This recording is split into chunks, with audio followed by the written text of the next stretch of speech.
আসসালামু আলাইকুম। আজকে আবার নতুন একটা রেসিপি নিয়ে আসছি। যদিও নতুন না, অনেকে এটা চিনেন।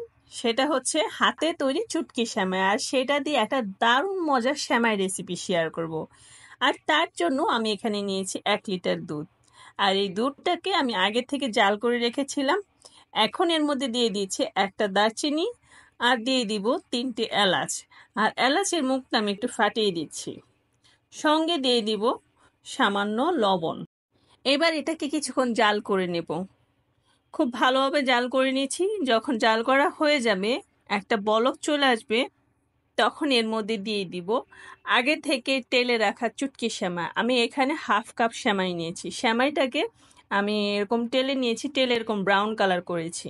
আমি সবসময় চুটকি সেমাই রান্না করলে সেমাইটাকে এভাবে তেলে নিয়ে এরকম ব্রাউন কালার করে নিই। যখন সেমাইটা তৈরি হয় না, দেখতেও খুব সুন্দর লাগে, আর খেতে তো অসম্ভব ভালো লাগে। আর এই সেমাইটা রান্না করার একটা ট্রিক্স হচ্ছে, সেমাইটা কিন্তু খুবই অল্প নিতে হয়, কারণ এটা সিদ্ধ হওয়ার পর কিন্তু অনেকটুকুই ঘন হয়ে যায়। তাই অবশ্যই সেমাইটা দেওয়ার সময় দুধের পরিমাপটা বেশি রাখতে হবে। এখন দিয়ে দিচ্ছি 1/2 কাপ থেকে একটু বেশি চিনি দিয়ে দিচ্ছি।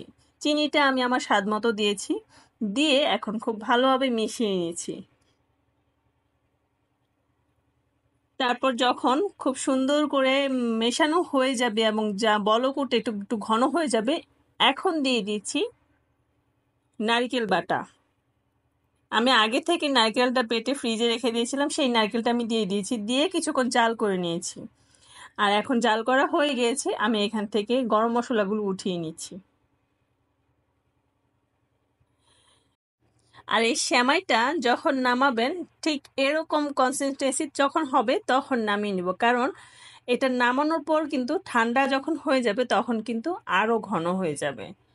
সো এই জন্যেই এই সেমাইটা তৈরি করার সময় অবশ্যই এই জিনিসগুলো অবশ্যই খেয়াল করতে হবে, তা না হলে কিন্তু সেমাইটা অনেক ঘন হয়ে যাবে, খেতে কিন্তু ভালো লাগবে না। আর এই সেমাইটা একটু দুধের মাখা মাখা কিন্তু দারুণ লাগে। যারা খেয়েছেন তারা অবশ্যই বলতে পারবেন যে এটা কেমন স্বাদ। সো আমার সেমাইটা বানানো হয়ে গিয়েছে, দেখুন দেখতে কত সুন্দর লাগছে। আমি একটু ড্রাই ফ্রুটস দিয়ে গার্নিশ করে নিয়েছি। অবশ্যই অবশ্যই ট্রাই করবেন।